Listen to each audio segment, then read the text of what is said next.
नमस्कार दोस्तों, स्वागत है आपका बिहार समाचार में। तो चलिए बिहार की 10 प्रमुख बड़ी खबरों को जानते हैं। तो खबरों की ओर आगे बढ़ने से पहले एक नजर सुर्खियों पर।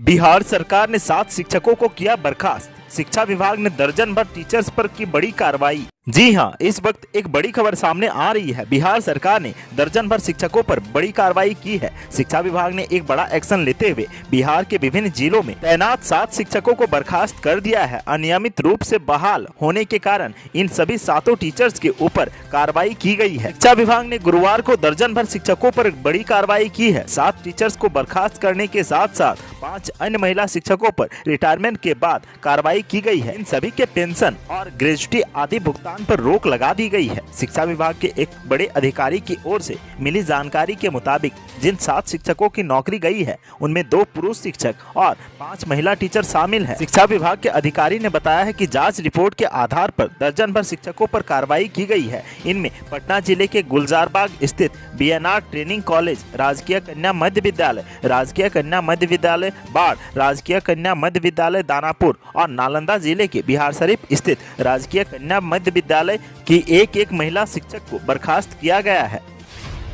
बाढ़ग्रस्त इलाकों का सीएम नीतीश ने किया एरियल सर्वे। आज तीसरे दिन कई जिलों का लिया जायजा। मुख्यमंत्री नीतीश कुमार ने आज बाढ़ प्रभावित कई जिलों का हवाई सर्वेक्षण किया। भागलपुर, मधेपुर, बेगूसराय, खगड़िया, नवादा और नालंदा के बाढ़ग्रस्त क्षेत्रों का हवाई सर्वे करने के बाद मुख्यमंत्री नीतीश कुमार पटना लौट गए। इस दौरान जल संसाधन मंत्री संजय झा भी उनके साथ थे। बाढ़ प्रभावित क्षेत्रों के हवाई सर्वेक्षण के तीसरे दिन आज मुख्यमंत्री ने 6 जिलों का हवाई सर्वेक्षण किया और वहां की बाढ़ की स्थिति का जायजा लिया। इससे पहले भी मुख्यमंत्री सहित जल संसाधन मंत्री 2 बार बिहार के बाढ़ग्रस्त इलाकों का जायजा ले चुके हैं। पहले चरण में बेतिया और मोतिहारी का एरियल सर्वे किया गया था, जबकि दूसरे चरण में सीतामढ़ी और मुजफ्फरपुर के बाढ़ग्रस्त इलाकों का हवाई सर्वेक्षण किया गया। इस दौरान तटबंध सहित बाढ़ प्रभावित इलाकों का मुख्यमंत्री ने जायजा लिया था। बाढ़ प्रभावित इलाकों के हालात की समीक्षा के बाद सीएम पटना पहुंचे, जहां बैठकर प्रभावित क्षेत्रों में राहत और बचाव कार्य से संबंध में अधिकारियों को दिशा निर्देश दिए। हालांकि एनडीआरएफ और एसडीआरएफ की टीमों को पहले से ही अलर्ट पर रखा गया है।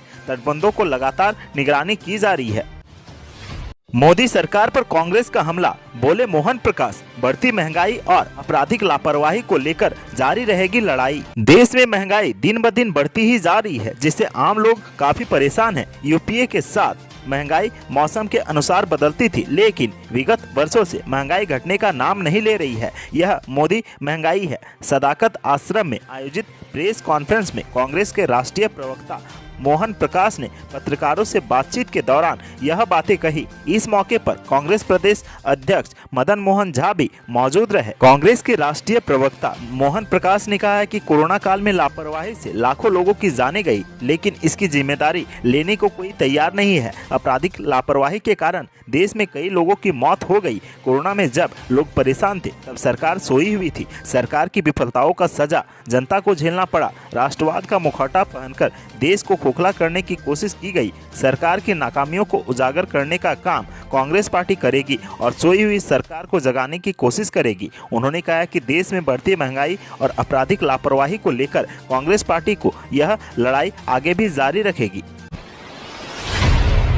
जानिए कब होगा पंचायत चुनाव का ऐलान, राज्य निर्वाचन आयोग ने क्या बनाया है प्लान। बिहार में जल्दी ही पंचायत चुनाव की घोषणा होने वाली है। राज्य निर्वाचन आयोग के त्रिस्तरीय पंचायत और ग्राम कचहरियों में चुनाव की सारी तैयारियां पर बाढ़ ने ब्रेक लगा दी है। ऐसे में आयोग 15 अगस्त के बाद ही अब पंचायत चुनाव का बिगुल बजाने की तैयारी कर रही है। इसके पीछे वजह यह है कि उत्तर बिहार के 8 से 9 जिले भीषण बाढ़ की चपेट में है। इस वजह से तमाम तैयारियां प्रभावित हुई है। इस बीच देश के विभिन्न राज्यों में मंगाई गई ईवीएम का ब्यौरा गुरुवार से जिलेवार जुटाने की कवायद शुरू कर दी जाएगी। इसके बाद ईवीएम की फर्स्ट लेवल चेकिंग शुरू होगी। बता दें कि 30 राज्यों से ईवीएम मंगाए जा रहे हैं। गौरतलब है कि सभी जिलों को 15 जुलाई से पहले ईवीएम मंगाने का टास्क दिया गया था। आयोग ने सभी जिला निर्वाचन अधिकारियों से ईवीएम का एफएलसी शुरू कराने की तैयारियां पर रिपोर्ट तलब किया है। इसके साथ ही जिला निर्वाचन अधिकारियों द्वारा 10 चरणों में प्रखंडवार चुनाव कराने को लेकर भेजे गए प्लान की बारीकी समीक्षा के बाद आयोग सरकार ने अनुमति लेने की तैयारी में जुटा हुआ है।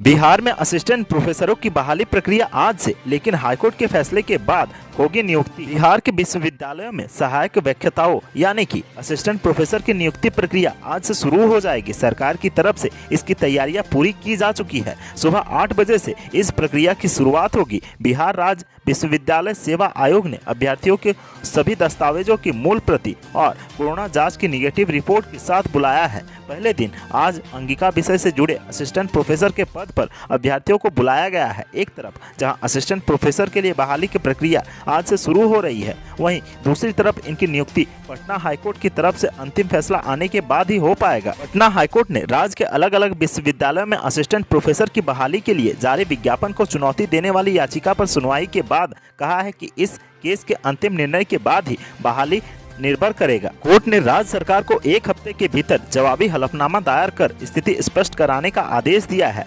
न्यायमूर्ति विकास जैन की एकलपीठ ने दायर याचिका पर सुनवाई करते हुए सरकार को यह आदेश दिया गया है कि याचिका में असिस्टेंट प्रोफेसर की बहाली पर रोक लगाने की मांग की गई थी। कोर्ट ने बहाली प्रक्रिया पर रोक तो लगाई नहीं, लेकिन इतना जरूर कहा है कि किसी भी तरह का अंतिम चयन इस याचिका के ऊपर फैसला आने के बाद ही निर्भर करेगा।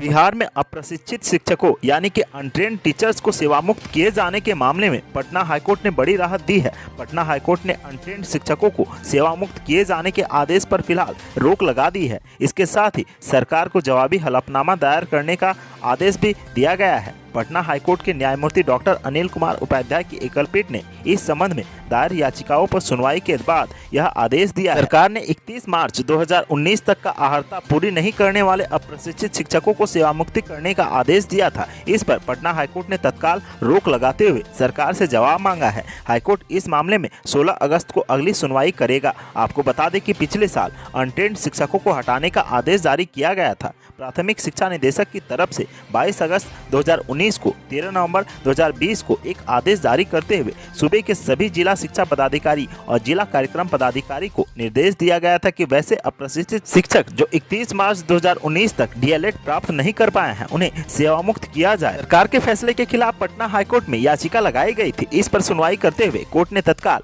सरकार के फैसले पर रोक लगा दी है। आवेदकों के वकील का कहना है कि बच्चों को निःशुल्क और अनिवार्य शिक्षा अधिकार कानून की धारा में 9 अगस्त 2019 को संशोधन किया गया। जो शिक्षक इस संशोधन को पूर्व बहाल हो चुके हैं, उन पर यह प्रभावी नहीं होता है। याचिकाकर्ता के वकीलों का कहना है कि सेवाकालीन प्रशिक्षण देने का दायित्व राज्य सरकार का है और सेवा मुक्त करने का फैसला बिल्कुल ही असंवैधानिक है।